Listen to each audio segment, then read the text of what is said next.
그 지역의 목자들이 밤에 밖에서 자기 양떼를 지키더니 주의 사자가 곁에 서고 주의 영광이 그들을 두루 비추매 크게 무서워하는지라. 천사가 이르되 무서워하지 말라. 보라, 내가 온 백성에게 미칠 큰 기쁨의 좋은 소식을 너희에게 전하노라. 오늘 다윗의 동네에 너희를 위하여 구주가 나셨으니 곧 그리스도 주시니라. 너희가 가서 강보에 쌓여 구유에 뉘어있는 아기를 보리니 이것이 너희에게 표적이니라 하더니 오늘이 수많은 천군이 그 천사와 함께 하나님을 찬송하여 이르되 지극히 높은 곳에서는 하나님께 영광이요 땅에서는 하나님이 기뻐하신 사람들 중에 평화로다 하니라. 아멘. 기도하겠습니다. 하나님 아버지, 너무나 좋은 말씀이기에 너무나 귀한 말씀이기에 하나님은 이번 강의를 통하여 다시 한번 이 말씀 듣게 해주셨습니다.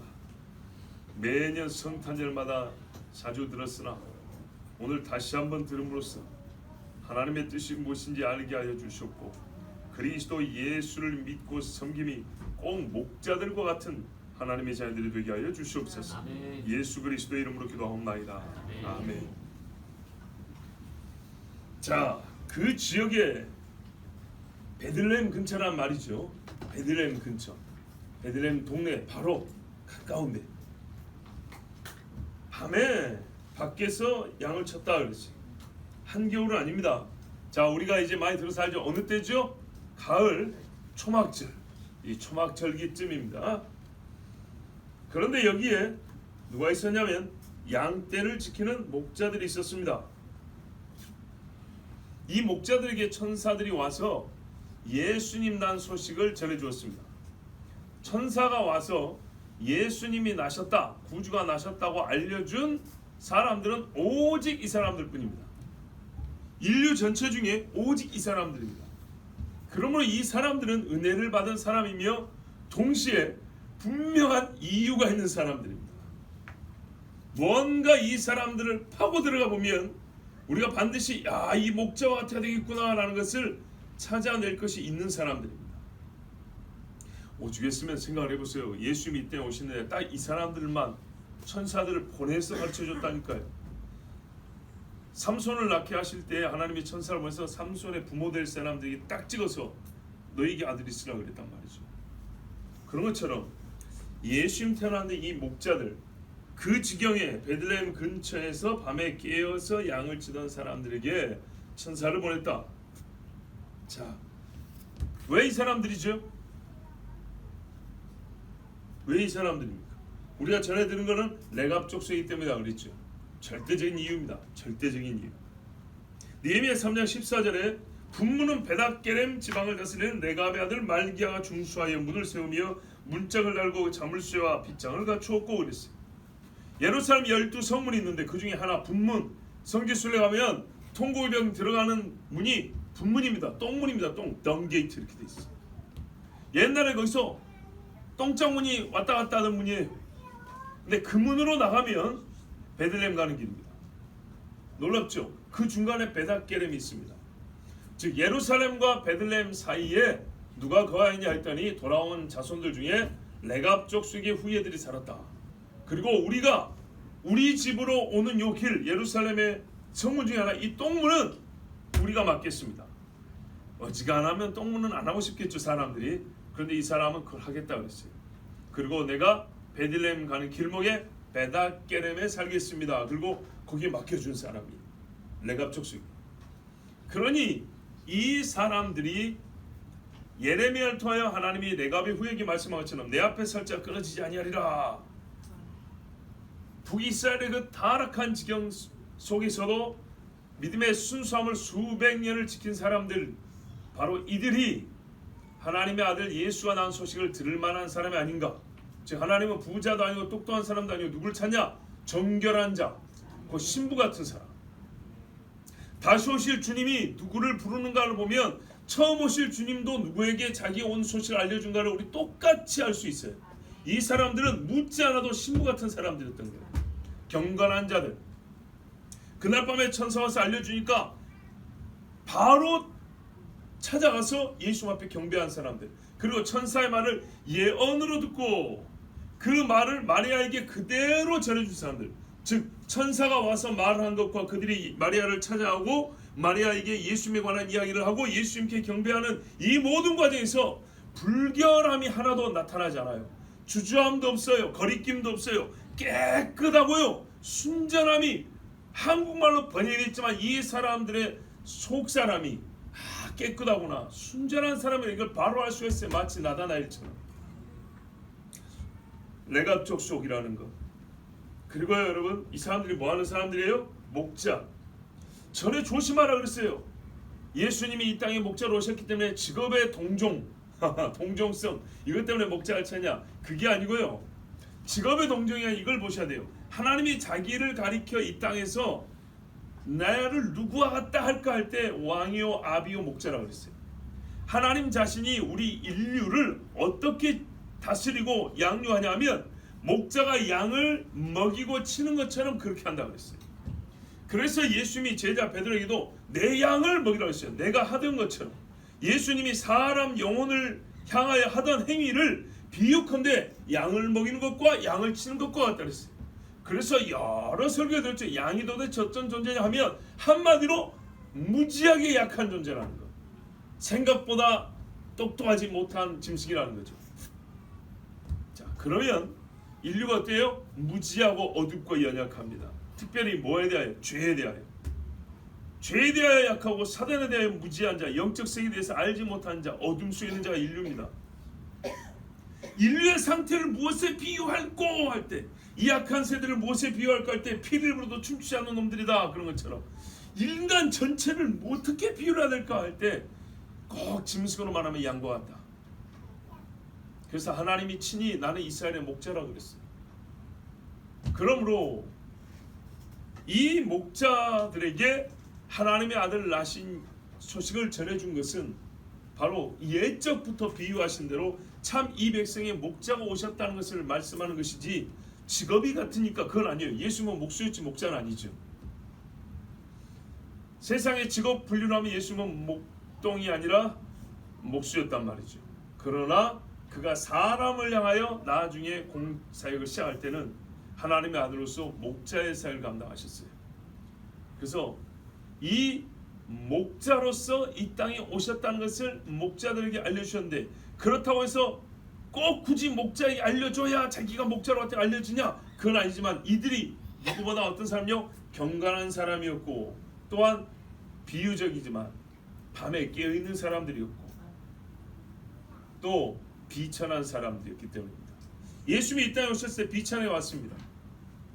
그렇죠. 아주 낮은 자로 왔습니다. 그 위에 누인 게 표적이라고 그랬습니다. 무슨 말입니까? 아무리 가난해도 지금까지 구유에 누인 아기는 없다는 얘기죠. 보셨습니까 혹시?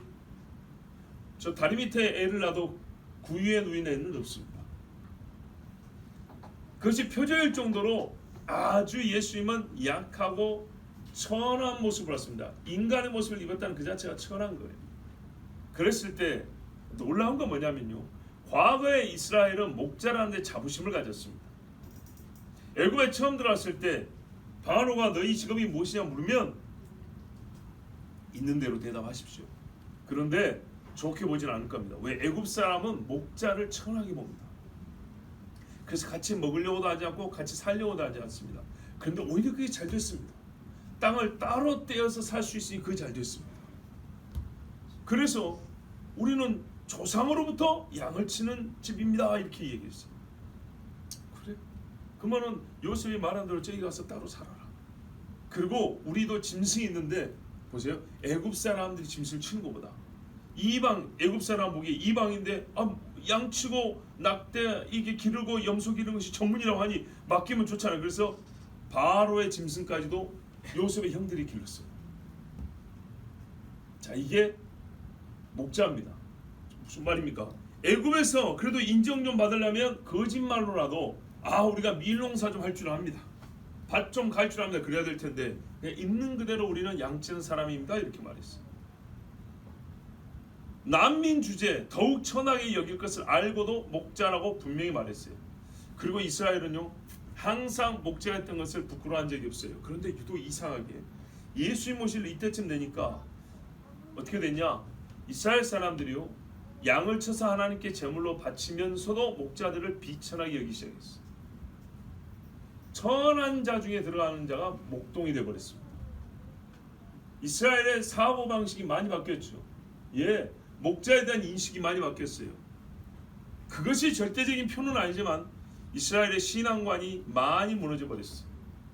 말씀에서 떠났고요, 하나님 친근함에서 멀어졌다는 얘기예요. 하나님 자신이 어떻게 해요? 자기를 이스라엘의 목자로 그랬다니까요. 그러면 믿음이 없는 자라도 믿음 있는 척 하고 싶어서라도 목자해야 될 텐데 그마저도 안 하는 거예요. 흉내마저도 이제는 안 내는 거예요. 목동은 천한 사람이에요. 자, 그랬을 때 그 천직에 있으면서도 경건함을 유지하고 약속을 바라보는 자들이라면 하나님이 과연 여러분 누구에게 예수 오신 소식을 전하겠습니까? 이 마지막 때에도 누구에게 예수님 오실 소식을 징조를 보여주겠습니까? 텔레비를 수없이 보고 유튜브를 하루에 5시간씩 봐도 세상에 이러한 일을 그렇게 많이 보고 들어도 주님 오실 날이 가까웠다는 생각 한번도 안 하고 충격적인 소식을 그 자리에서 무릎 꿇고 기도 한 번 안 하는 사람에게 예수님 오실 소식을 알려줄까요? 있던 기도 닫아버립니다. 이스라엘 백성이 어떻게 해요? 눈이 감기한다 그랬어요. 완악한 자들에게 바로에는요 큰아들 맏아들이 죽을 때까지 그 마음이 돌아오지 못하게 해버렸어요. 그래서 저는요 오늘 설교의 결론을 미리 말하자면 사실 주제는 아니지만 목회자로서 작은 목동의 한 사람으로서 제가 바람이 있다면 우리가 다 이 목자 같기를 원해요. 정말로 천사가 와서 직접 하늘의 중재도 있고 땅의 표적도 있지만 천사가 와서 꿈으로나 생시로나 주 예수께서 오실 날이 가까웠다고 그렇게 알려줄 만한 사람들이 되기를 순결함과 깨끗함이 있고 경건함이 있는 이 마지막 때 하나님의 사람들 되기를 축복합니다. 자, 그래서 이 사람들에게 하나님이 천사를 보냈어요. 9절 보십시오. 주의 사자가 곁에 서고 주의 영광이 그들을 두루 비추었다 그랬어요. 이야, 하나님의 영광이 비추고 천사가 섰는데 천사가 애기같이 이렇게 날개 갖고 날아다니는 게 아니죠. 어마어마하게 큽니다. 무지하게 커요. 큰 천사가 엄청난 영광을 가지고 왔는데 환해지는 거예요. 깜짝 놀랐어요. 두려워 떨었어요. 경건한 자라도 사람이기 때문에 하나님의 영광을 보면 두렵지 않을 수 없습니다. 왜? 신성의 빛입니다. 피조물의 빛이 아니고 사람이 만든 빛이 아니고 하나님의 빛이기 때문에 사람은 당연히 두려워하게 됩니다. 이사야가 매일 성전에 기도하는 자라도 주의 영광을 볼 때 화로다 나여 망하게 되었도다 그랬습니다. 자, 그런데 경건한 자들이라도 두렵지만 경건한 자들에게만 주어지는 인사가 있습니다. 그게 뭘까요? 두려워하지 말랍니다. 경건하지 않은 자는요 두려워하는 것이 복인 줄 알아야 돼요. 두려워야죠. 그럼 죄인으로서 하나님의 빛을 보는데 두려워야죠. 죄인으로서 하나님의 말씀 듣는데 껄끄러워야죠. 걸려야죠. 불편하죠. 여러분 사람도요 서로 껄끄러운 사람 얼굴 보기 힘들죠. 마찬가지. 그런데 하나님 앞에요. 예? 대패 긁을수록 나올 것이 없는 것 같지만은 그 표면이 반듯할 것 같지만 긁으면 또 좀 볼록한 데서 긁혀나오고 한단 말이죠. 사람의 죄는 긁을 때마다 나와요.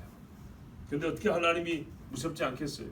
그러나 경건한 자들에게는요 우리 하나님이 인사를 먼저 해줍니다. 두려워하지 말라. 제자들도 두려워 말라. 여인들아 두려워 말라. 믿음 있는 자에게는 두려워 말라. 자, 오늘 말씀이 길기 때문에 짧게 말씀드립니다. 무서워할 이유가 없는 자가 되십시오. 피조물로서는 하나님을 두렵지만 주님이 인사하기를 얘야 두려워하지 말라. 내가 너에게 화를 주려고 한 게 아니라 저주하고 멸하러 온 게 아니라 너에게 기쁜 소식을 주러 왔으니 두려워하지 말라. 주님이 이렇게 인사하는 우리가 되길 바랍니다. 온 백성이 미칠 큰 기쁨의 좋은 소식이라 그랬습니다. 당연히 이스라엘이죠. 천사가 미리 와서 뭐라 했습니까? 자기 백성을 구원할 자라 그랬죠. 이스라엘 1차입니다. 그런데요 성경에는 온 백성 곧 열방과 이방까지 구원한다 그랬습니다. 로마서 15장 8절에서 12절에 이 이야기가 이 사실이 잘 나와 있습니다. 한번 제가 읽어드릴게요. 내가 말하노니 그리스도께서 하나님의 진실하심을 위하여 할례 수종자가 되셨어요. 율법 아래 났다는 얘기입니다. 이는 조상들에게 주신 약속들을 견고케 하시고 1번 조상들에게 주신 약속 9절 보세요. 2번 이방인으로 그 긍휼하심을 인하여 하나님께 영광을 돌리게 하려 하심이라. 아멘. 예수께서 할례의 수종자가 되는데 할례는 율법이 있기 전에 주었다 그랬어요. 할례는 아브라함 곧 야곱의 족속인 이스라엘이 있기 전이에요. 할례는 이스라엘이 있기 전, 율법이 있기 전 믿음의 표였어요. 근데 이 믿음의 표가 누구에게요? 약속의 조상 아브라함과 그 후손들에게 그리고 이방인들에게 공의 모두에게 이 약속에 미치게 하려고 예수께서 할례의 수종자가 되셨으니 그랬어요. 기록된 바 이러므로. 근데 이것이 바울의 주장이냐? 아니라는 거예요. 성경에 가르쳤다는 거예요. 특별히 어떻게요? 이스라엘 입장에서 이스라엘은 우리에게는 맞는 건데 이게 이방인에게까지? 우리 말고 다른 사람에게까지? 그래. 성경에 수없이 예언되어 있어. 하면서 바울이 줄줄줄줄 인용을 합니다. 먼저 9절 중반 부분에 보면 기록된 바 이러므로 내가 열방주 수축에 감사하고 주의 이름을 찬송하리로다. 사무엘하 22장과 시편 18편 다윗의 노래입니다. 열방주 수축에 감사한다. 로마서 15장 10절에 또 이어가면 또 가로되 열방들아 주의 백성과 함께 즐거워하라. 신명기 32장 43절 하셨으며 또 모든 열방들아 주를 찬양하며 모든 백성들아 주를 찬송하라. 시편 117편이에요. 또 이사야가 가로되 이새의 뿌리고 열방을 다스리기 위하여 일어나시는 이가 있으리니 열방이 그의 소망을 두리라 하였느니라. 이사야 11장 1절 10절 말씀. 자 보세요. 성경 네 권을 인용하면서 바울이 뭐라 그래요? 예수께서 이 땅에 오신 것은 이스라엘의 구주뿐만 아니라 열방의 구주가 되기 위하여 오셨다 이렇게 말했어요. 그러니까 온 백성에 미칠 큰 기쁨의 좋은 소식이라는 것은 제가 오늘 기쁨의 소식 복음이 무엇이냐 이것에 지금 질문하는 게 아니에요. 이 복음이 모든 민족에게 열방에까지 미치는 소식으로 왔다라는 것을 알려준 거예요. 이스라엘 사람이 구약 성경을 안다면 이 말이 무엇인지 오늘 제가 지금 여러분의 프로 말씀드린 것처럼 대번에 알 수가 있어요. 자 여기서 우리 본 주장은 조금 다르지만은 참고로 하나 들었으면 좋을 게 있어요. 뭐냐? 열방이라는 말이에요. 우리 아이 선교단에서 열방이라는 말을 굉장히 잘 씁니다. 흔하게 써요. 우리 동생들도 선교 나가면서 아니 선교 나가기도 전에 캠프 한 번 갔다 오더니 그냥 열방으로 가야 돼. 열방을 안 해. 열방인데 이건 그 뭔 말인지 알겠는데 조금 우리가 그래도 성경적 개념을 알고 있었네. 열방이란 말은요 이스라엘 중심을 놓고 이스라엘 외의 모든 민족을 열방이라고 그럽니다. 아시겠죠? 예, 이스라엘을 둘러싸여 있는 모든 이방 민족들을 포괄해서 열방이라고 그럽니다. 그러니까 그 열방에 사실 우리가 포함되는 거예요. 예. 선교 나갈 때 열방으로 간다는 게 아니고 이스라엘 외의 민족들을 열방이라고 부르는 거예요. 근데 우리가 이미 이스라엘 외의 민족, 우리가 그 열방인데 우리가 자꾸 열방 쓰는 거는 사실 맞지는 않아요. 맞지는 않지만 복음 외에 있는 민족, 미전도 종족을 가리킨다라는 의미로는 그게 뜻이 이제 그렇게 우리가 쓰는 거니까 통할 수는 있어요. 그러나 분명한 것은 하나님, 근데 그렇게 성교적 마인드로만 열방을 써버리면은 성경에서 말하는 열방이 나올 때마다 자꾸 이거 성교를 읽어버린다고요? 그게 아니고 성교하지 말한 게 아니라 본래 하나님의 약속이 이스라엘뿐만 아니라 이 백성 외에 그 밖에 있는 모든 민족에게 주어졌다라는 의미, 그것을 먼저 확실하게 안 다음에 우리가 그 은택을 받았음으로 말미암아 우리 외에 또 다른 열방의 그 남은 민족들에게도 우리도 나가야 한다. 복음의 비친 자로 이렇게 같은 말을 쓰더라도 성경적인 지식을 가지고 그렇죠? 알고 쓰는 것이 훨씬 더 좋다는 얘기입니다. 자, 이래서 온 백성에 미칠 큰 기쁨 좋은 소식이 전해졌어요. 무슨 소식입니까? 하나님의 아들이 이 땅에 온 것이죠. 구주가 왔다는 겁니다. 자, 제가 왜 이 본절을 그렇게 10절을 깊게 설명 안 하냐? 11절이 말을 해주고 있기 때문이에요. 뭐 때서 기쁜 소식이냐? 오늘 다윗의 동네에 너희를 위하여 구주가 나셨으니 곧 그리스도 주시니라. 오늘 우리 때에 왔어요. 이 사람들이요 기다리지만 자기 때라고 안 했을까요? 우리가 주님 오실 날이 가깝다고 하지만 우리 때일까? 우리 자식 때일까? 내 손자 때일까? 잘 모르죠. 그런데 여러분 보세요. 내 때 오실까 봐 겁나는 분들 있죠. 첫째로 주님 왔을 때 나 구원 못 받으면 어떡하지? 두 번째로 주님이 오는 거는 좋은데 그 전에 있는 환난은 어떻게 이길까? 크게 이 두 가지죠. 그러죠. 그래서 내 때가 아니었으면, 근데 여러분 그 잘못된 마음이에요. 그러면요 내 새끼 때? 제가 이런 말은 잘 안 하는데 정말 오랜만에 제가 영화 이야기 하나 할게요. 영화 국제시장 마지막에 보면 그 주인공 할아버지와 할머니하고 둘이 이야기합니다.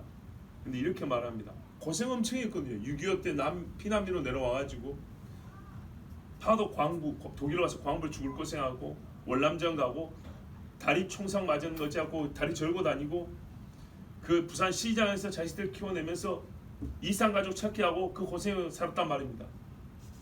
그런데 뭐라고 말합니까? 자식들이 가족여행 간다면서 가족이 부모는 놓고 가버리잖아요.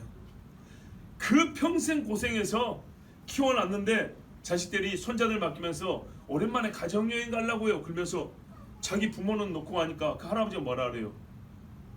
우리는 가족 아이가? 그러잖아요. 부모는 가족 아니냐 이 말이죠. 자, 그런데 그 남은 노 부부가 둘이 대화를 하잖아요. 우리 이러이러이러 고생을 했다. 그런데 나는 그게 다행이라고 생각한다. 어떤 의미에서? 우리가 한 고생을 우리 자식들이 한다고 생각을 해봐라. 우리 아들, 딸이 한다고 생각해봐라. 차라리 내가 하는 게 낫지. 내가 고생해. 이게 부모 마음이에요. 자, 그러니까 여러분요, 잘 생각하세요. 너무 무서워서 나 때는 예수 안 왔으면 좋겠어. 그 말이 무슨 말이에요? 그 무서운 거는 내 새끼가 경험했으면 좋겠어. 그 말인 거예요. 양심적으로 말이 맞아요, 틀려요? 맞죠? 나는 환난 겪기 무서우니까 내 손자들이 겪었으면 그 말이잖아요.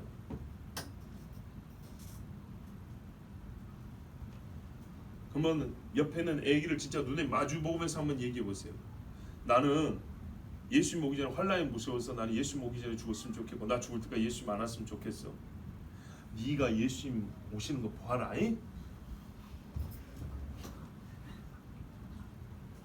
그러실 부모 손 들어보세요. 기도를 바꾸세요. 하나님, 내 새끼가 고통 당하는 것보다는 내가 당하는 게 낫죠. 아플 때는 하나님 차라리 부모인 제가 아픈 게 좋습니다. 그런다면서 우리의 신앙과 생각은 일관성이 있어야 됩니다. 막상 맞닥뜨리면 연약해서 무너지는 수는 있을 수 있어요. 그렇지만 생각을 처음부터 곱게 가지는 거하고 생각을 삐뚤게 가지는 거는 완전히 다른 이야기입니다. 삐뚤게 가지면 도전도 할 수 없고요. 처음부터 시작도 못하지만 곱게 가지면 하다가 혹시 넘어질 수는 있어도 시작을 하게 됩니다. 주님 오실 이야기, 주님 오시기 전에 분명 환난과 재난이 있다고 그랬습니다. 무서운 이야기지만 내 자식이, 내 손자가 겪는 것이 좋겠습니까? 아니면 힘들고 고통스럽지만 부모인 내가 겪는 게 낫겠습니까? 세상에 고생한 믿지 않는 부모들도 그 고생 그러면 내 자식을 시키리. 내가 하는 게 낫지. 이렇게 말하는데, 그러므로 여러분, 부모 여러분, 예수님이 나 때 올지 내 자식 때 올지 아니면 우리 둘 다 살았을 때 올지 손자랑 할아버지가 같이 살았을 때 올지 모릅니다. 무슨 말 하고 싶어서 그런 거냐? 나중에 왔으면 이런 헛생각하지 말고 언제 오실지 모르니까 나 때 오든 내 자식 때 오든 내 손자 때 오든 어쨌든 기도를 해야 될 거 아니에요. 나 때 와도 기도해야 되고 내 손자 때 와도 기도해야 될 거 아니에요. 손절려서 자식을 위해 뭘 기도합니까? 좋은 대학 가서 연봉 많이 받는 직장 들어가게 해주세요. 그거 기도합니까? 하지 말라는 얘기는 아니지만 생각을 해보세요. 나 때 오든 내 손자 때 오든 하나님 우리 다 구원 받아야죠. 그런데 그때는요 믿음 지키기가 어렵습니다. 정말로 어렵다 그랬습니다. 그러면 지금 철저하게 신앙생활 하세요. 철저하게. 어릴 때부터요. 평생 놀 거 다 놀고 못된 습성 다 배웠고 50, 60 되고 예수 믿으면 똑바로 믿어준 줄 압니까? 안 됩니다. 안 돼요. 교회도 겨우겨우 나오고요. 몸 좀 아프면 아예 못 가겠냐고 1년씩 교회 안 가고 들어 누워버립니다. 그리고 죽을 때쯤 되면 와서 기도 한번 받고 천국 갔네 하고 예배드리달라 합니다. 그게 신앙이라고 보십니까? 정말로 온 백성에 미칠 큰 기쁨의 소식이 그 사람께 들어간 게 맞습니까?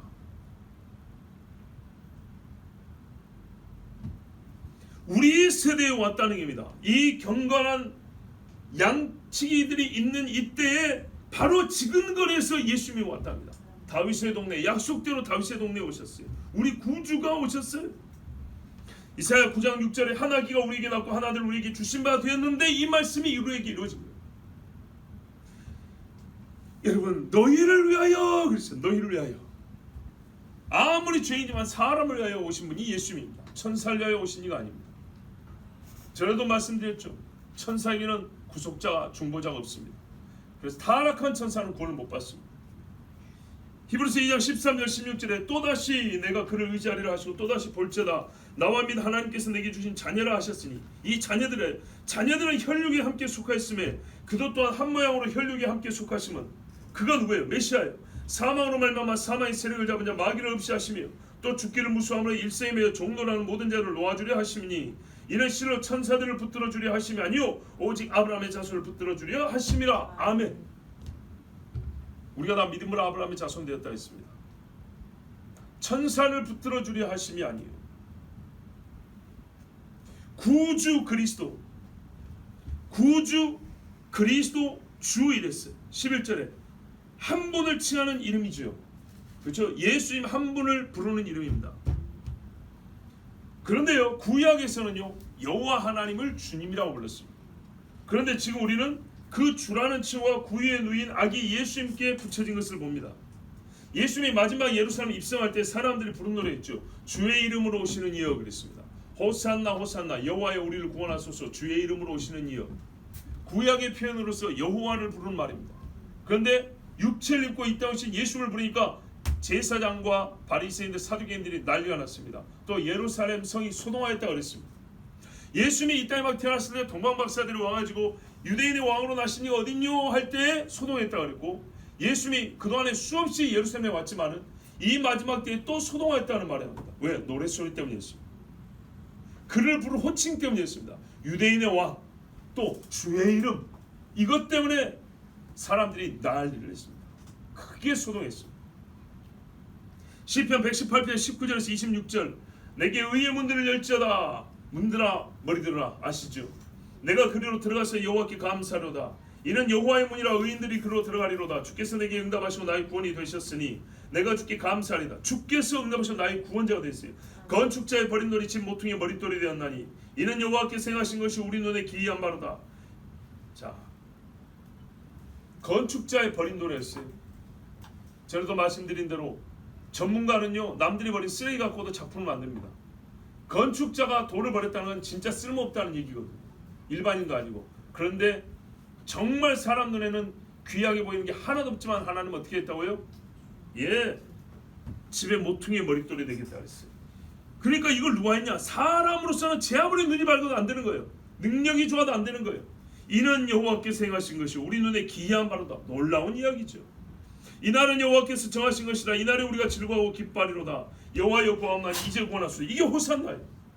여호와여 우리가 구하옵나니 이제 형통하게 하소서. 여호와의 이름으로 오는 자가 복이 있으며 우리가 여호와의 집에서 너희를 축복하였도다. 바로 이 말씀을 노래 가사로 바꿔가지고 예수님 입성할 때 불렀단 말이죠. 구주, 그리스도, 주. 이미 삼위일체 신앙이 여기 다 있습니다. 12절에 보십시오. 너희가 가서 강보에 쌓여 구유에 누인 아기를 보리니 이것이 너희에게 표적이니라 하더니 왜 표적이라고요? 왜 표적입니까? 아까 말씀드렸죠. 구유에 누인 아기는 없습니다. 그 더러운 데 누인 아기 없어요. 인생을 사는 중에 가장 청결함이 필요할 때가 막 태어날 때하고 죽을 병이 들었을 때죠. 그렇죠? 막 태어났을 때 깨끗하게 해야 되고요. 죽을 병이 들면 어떻게 해요? 사람 면역이 약하니까 깨끗하게 지켜줘야 되죠. 그런데 누가 짐승여물이 놓여있던 자리 침이 묻었고 더러운 분비물과 먼지와 날짐승이 똥을 싸고 새끼를 까고 했던 그 자리에 아기를 누인단 말입니다. 그래서 표적입니다. 두 번째 말하면 다윗의 동네에 구주가 왔다 그랬어요. 다윗의 자손이. 이야, 이게 표적입니다. 지금요 베들레헴에는 그 어느 때보다 다윗의 자손으로 꽉 차 있습니다. 도대체 누구 집에가 다윗의 자손인지 알 수가 없어요. 다 다윗의 자손이에요. 다 다윗의 자손. 그런데 이 중에 갓난 애를 데리고 온 엄마들이 또 여러 명 있을 거 아닙니까? 다 호적으로 왔으니까. 그런데 다 다윗의 자손인데 어디서 다윗의 자손 오는 구주를 찾나 말이요. 그래서 이 표가 필요했던 거예요. 그 누구도 애기한테 하지 않는 일을 한 집이 있다는 거예요. 망나니를 구유해냈다. 그래서 표정입니다. 즉 한마디로 최고로 비천하게 보호를 받고 있는 아기. 아무리 보호하려고 하고 더 귀하게 여겨주려 해도 여력이 없어서 이 이상 해줄 수 없는 인간으로서 가장 낮은 자리에 있는 그 아기를 찾으면 이 수많은 다윗의 자손 중에서도 그 아이가 내가 지금 말한 구주 다윗의 자손이다. 그래서 표적이란 얘기입니다.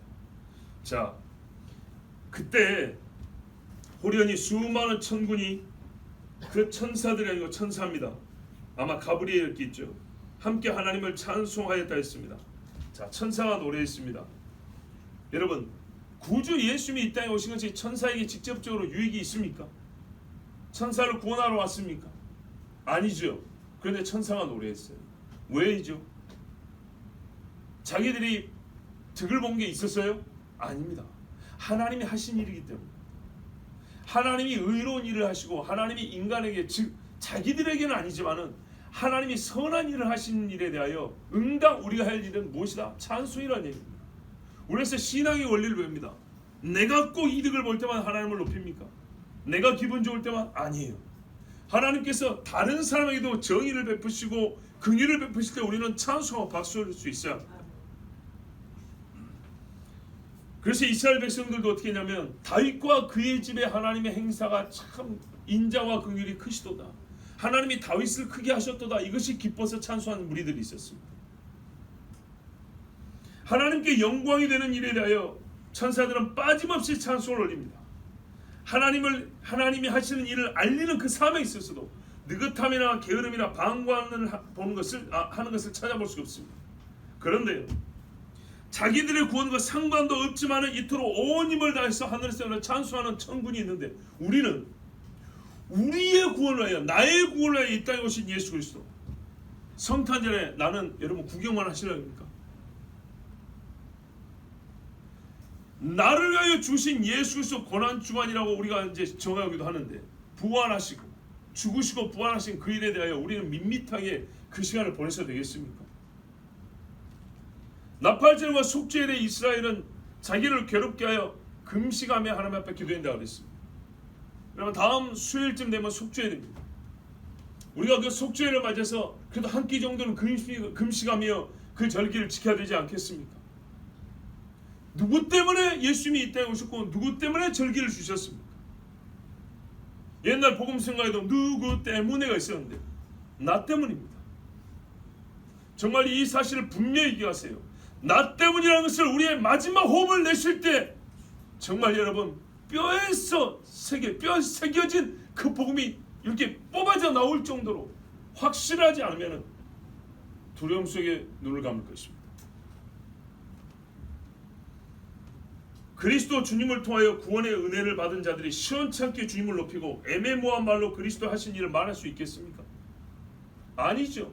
천사들도 분명히 말하는데 내가 구원을 받았다는데 당신 받은 구원을 얘기해보니까 할 말이 없다. 이심전심? 뭐 믿는 사람 말 안 해도 다 안다. 그거는 모른다는 얘기고 할 말이 없다. 진짜 할 말이 없다는 얘기입니다.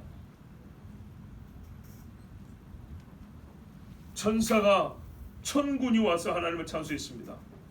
천사라고 하지 않고 천군이라는 이유는 또 하나 있죠. 천군입니다. 군대입니다. 군대. 하늘에 전쟁이 있으니라.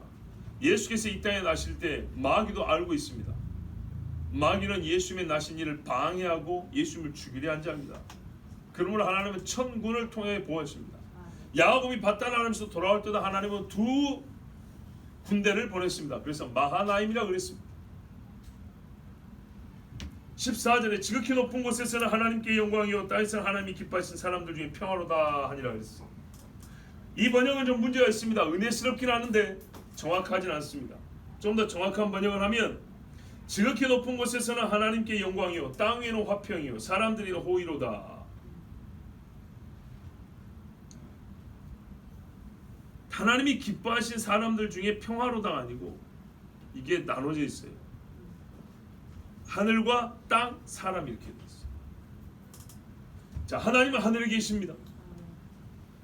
하늘에 계신 하나님이 오늘 이 아들을 땅에 보내신 일을 계획하신 일이고 이 일을 행하신 분이십니다.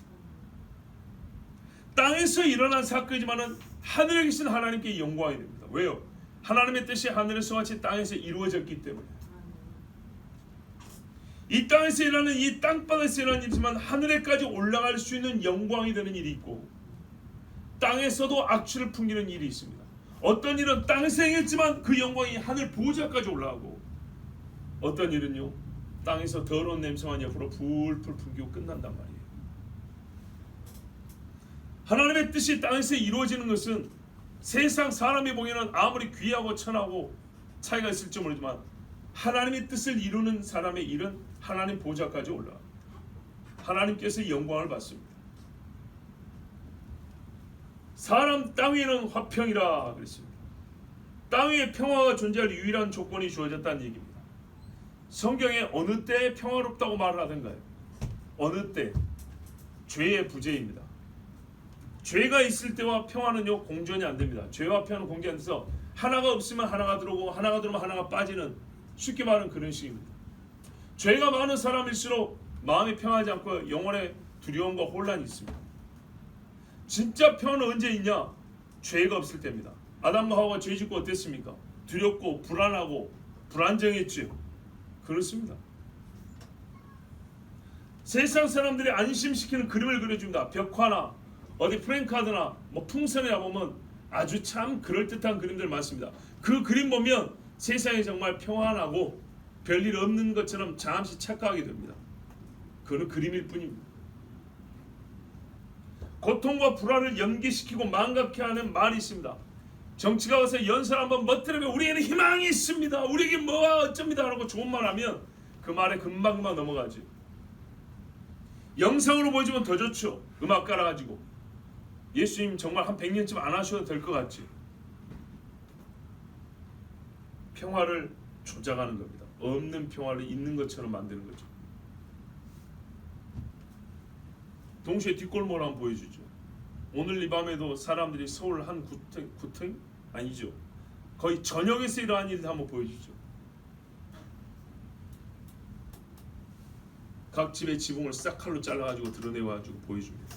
모든 건물에 각 호실마다 층마다 뚜껑을 잘라가지고 그 속을 보여줍니다.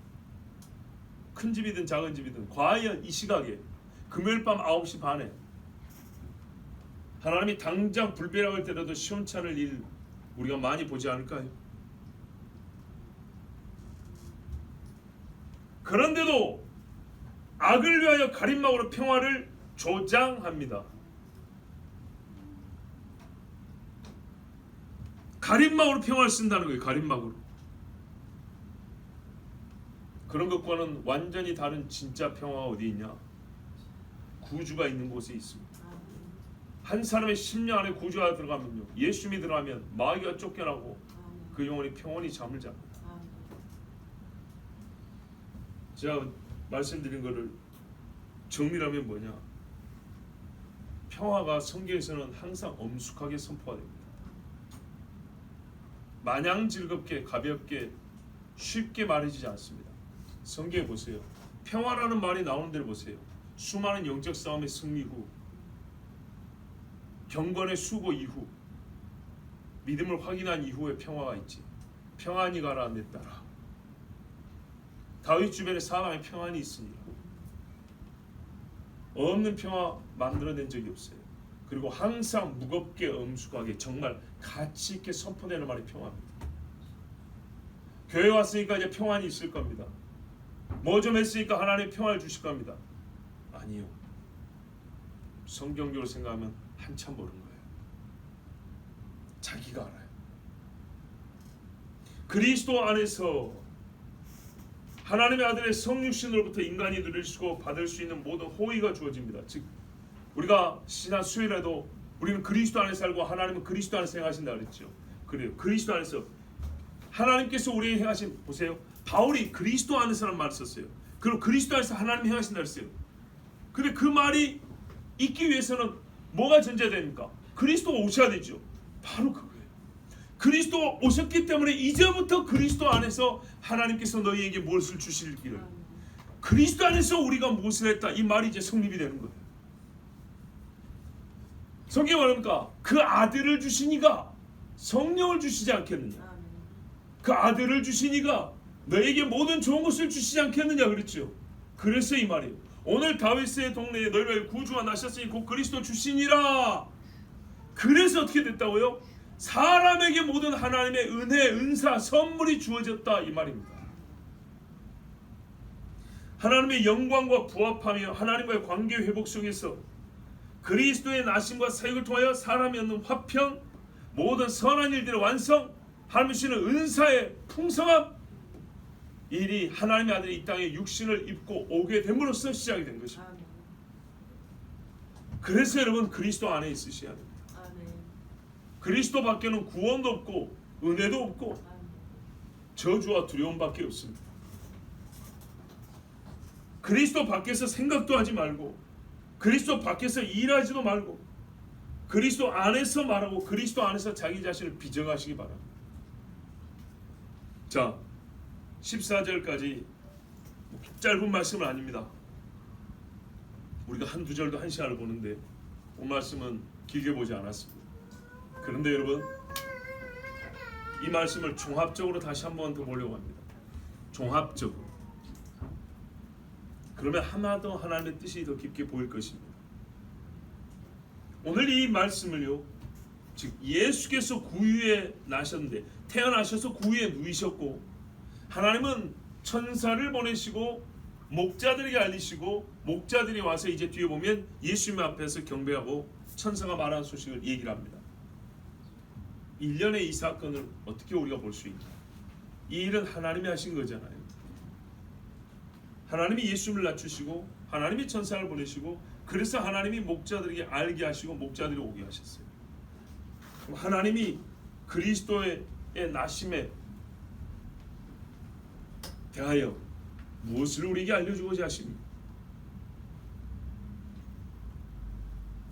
하나님은요, 하나님의 아들이 육체를 입고 이 땅에 오심에 대하여 그의 비천함과 영광을 보여주시고자 한 거예요. 비천함, 사람에게서 태어난 사람으로 이 땅에 오셨다.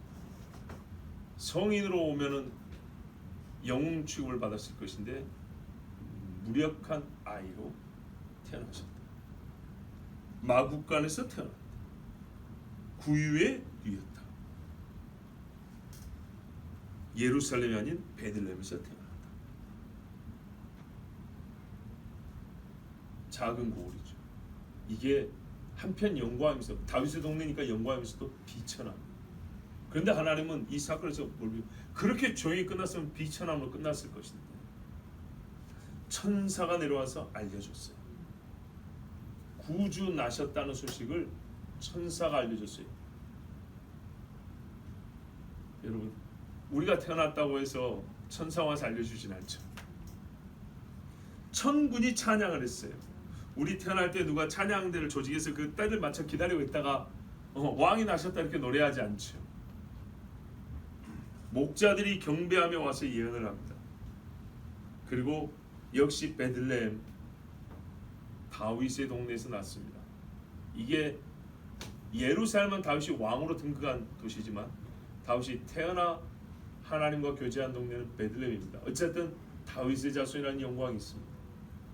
그리고 마태복음에 보면 동방 박사들이 와서 아련하고 선물을 하고 경배를 합니다. 이를 통하여 비록 어린아이로 마국간에 누워있는 하나님의 아들이지만 합당한 영광을 받게 하십니다. 동방 박사들이 별 보여주시고 그 별을 깨닫게 하신 이가 하나님이시란 말이죠. 자, 하나님의 아들은 우리로 하여 낮아지셨으나, 이제 개념 정리를 잘 하셔야 됩니다. 하나님의 아들은 우리 죄를 대속하게 하여 이 땅에 낮아져 오셨으나 그의 영광을 떨어뜨리지는 않았습니다. 하나님께서 그의 영광을 떨어뜨리지는 않았다. 이 말은 참 중요합니다. 하나님은요, 보세요. 예수님의 탄생은 비천하게 하셨어요. 그가 육을 입고 오셨다는 것. 다윗의 집이지만은 성이 아니라 작은 동네에 오셨다는 것. 왜 그랬습니까? 세상 모든 사람의 비천한 상태를 회복하시고 처참한 죄악에서 구하려 오셨기 때문에 주는, 우리의 그리스도는 세상의 죄와 죄의 결과물들 속에서 나셔야 했기 때문입니다. 예수님이 구하고자 하는 세상 그 한복판에서 태어났다 이 말입니다. 한복판으로 오셨기 때문에 예수님은 비천한 자로 온 겁니다. 그 비천함이 보여주는 자체가 뭐냐면 너의 왕이 이렇게 비천하게 여겨질 세상이라는 겁니다. 너의 왕이 왔어도 너희는 알지 못하는 그 자체가 뭐예요? 얼마나 이 땅이 지금 비천한 처지에 있는지 아시겠죠? 그것을 예수님의 나심이 이미 보여주고 있는 겁니다. 하지만 아버지는 아들의 존귀함을 떨어뜨리지 않았습니다. 아버지 하나님께서 예수님의 사역 중에 한 번이라도 그의 말을 듣지 않으신 적이 없고 그의 영광을 가리거나 부정하거나 일부러 욕되게 하신 적이 있었습니까? 없습니다. 변화사를 보세요. 세례받을 때를 보세요. 죽은 자를 살리고요, 오병이의 기적이 나요, 무리를 거리실 때나 병자를 고칠 때 등등을 보세요. 아버지가 내 말을 들으신 것을 감사나이다. 한 번도 듣지 않은 적이 없어요. 사람들이 모를 때 오히려 소리를 내서 가르쳤어요. 이는 내 사랑하는 자여 기뻐하는 자여 너희는 저희 말을 들으라 했어요. 십자가조차도 보세요. 공의를 인하여 외면하셨지만 우리의 죄를 짓기 때문에 죄인은 하나님이 외면하잖아요. 그래서 예수님이 죄인으로 죽으셨기 때문에 공의로는 외면하셨지만 메시아의 본질적 영광을 취하게 하셨어요. 즉 메시아의 본질적 영광이 뭐예요? 하나님의 아들로서 하나님의 모든 말씀을 이루심의 영광이죠. 그래서 십자가 위에서도요, 예수님은 영광을 받으셨어요. 나사렛 예수, 유대인의 왕. 세계 새 언어예요. 언약의 언어요, 법률의 언어요, 문화와 학문의 언어. 세계를 이끄는 언어. 정말 뿌리된 언어요. 그 뿌리된 언어가 소위 발전한 마지막 단계 언어 헬라어까지 히브리에서 시작했어. 세상 모든 언어로 말씀한 것 같아요. 그리고 그 십자가에서 영광을 받으신 게 뭡니까? 한편의 죄수가 예수를 믿었잖아요.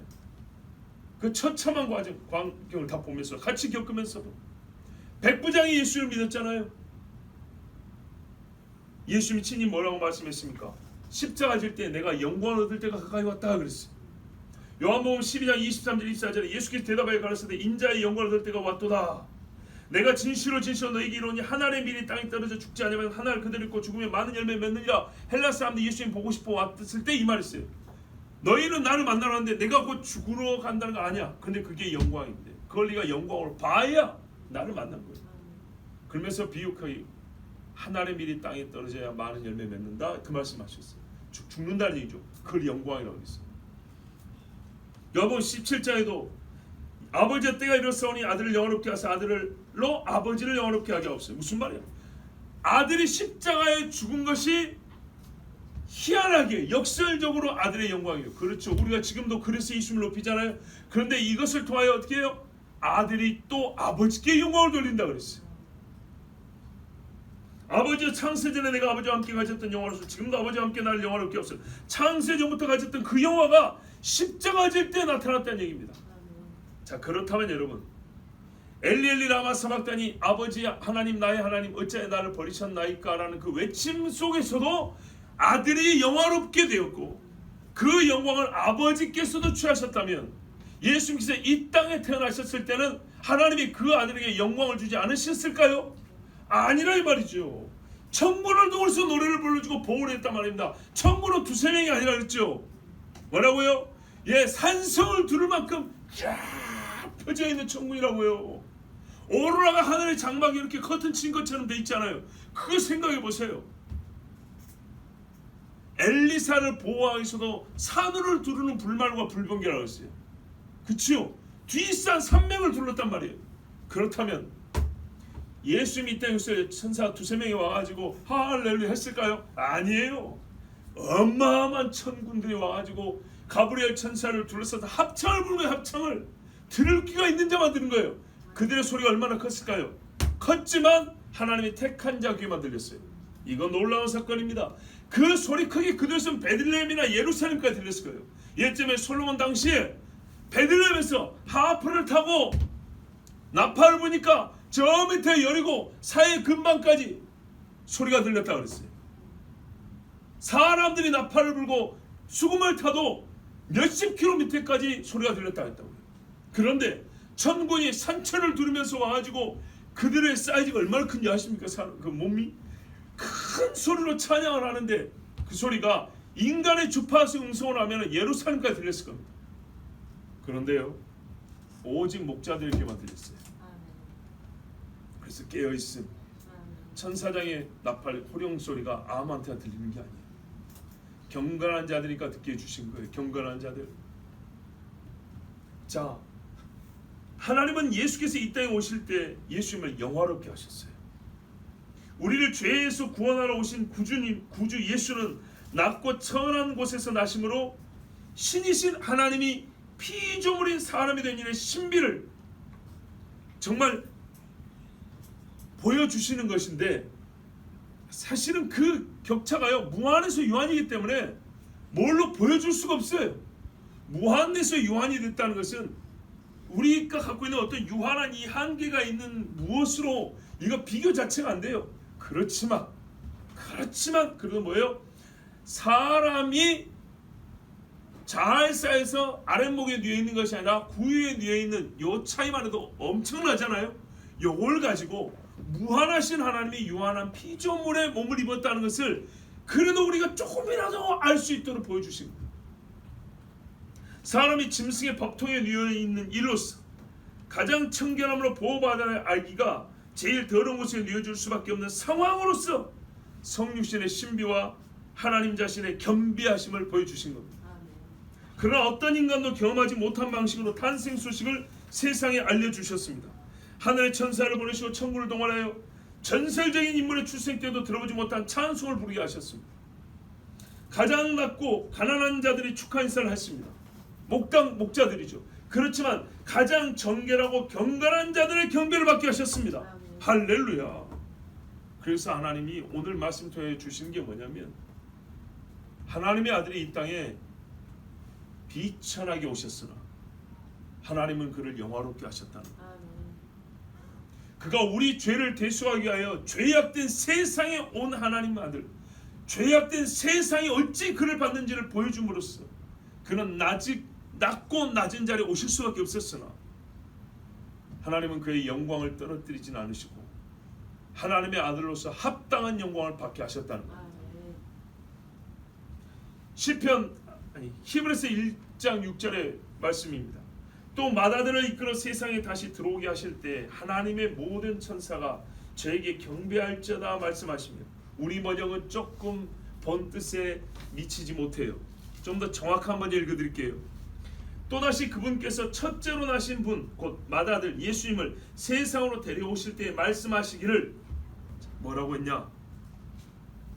하나님이 자기 맏아들을 세상에 보내실 때 한 말이 있대요.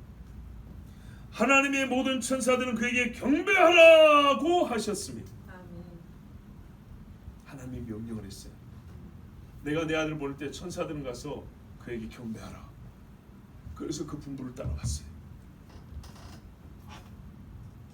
맞지요?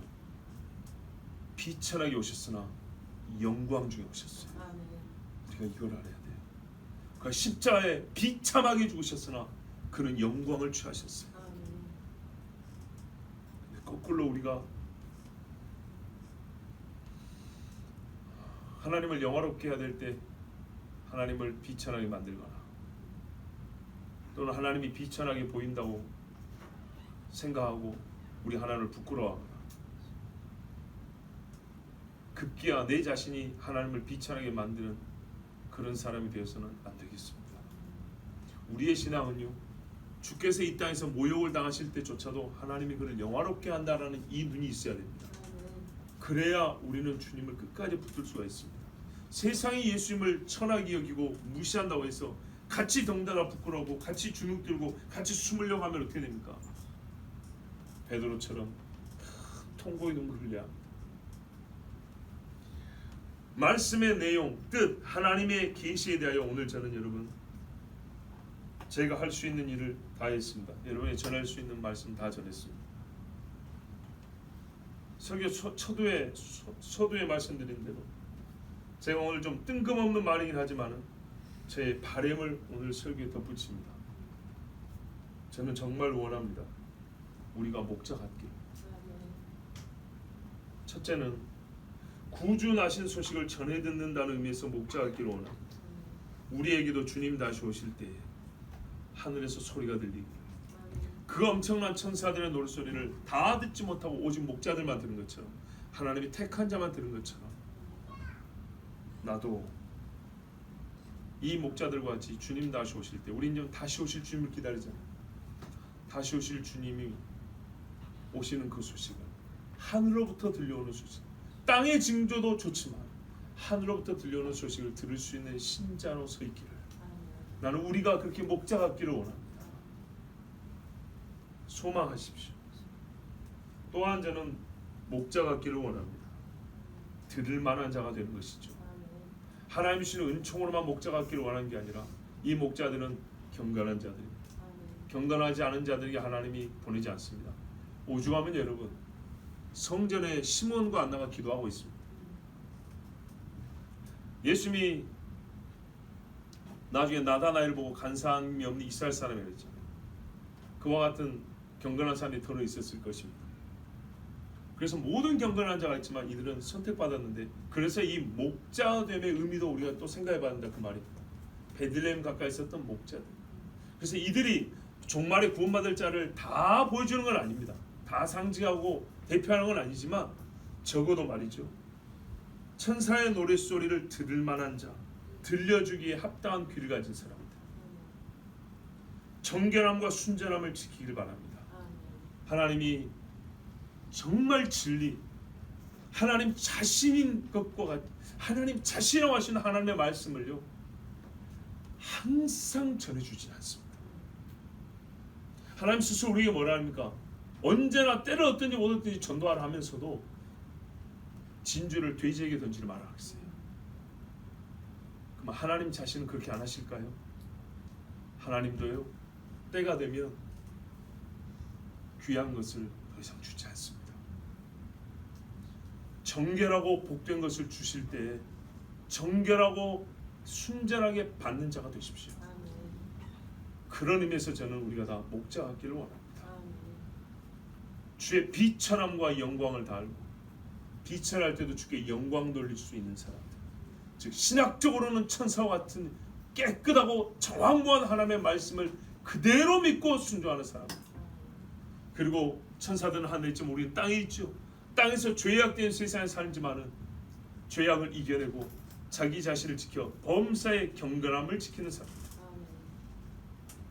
우리가 이 마지막 때 목자 같아서 주님 오실 소식을 듣고 주의 영광을 다 함께 노래하기를 바랍니다. 아멘. 우리 이 시간에 함께 기도합니다.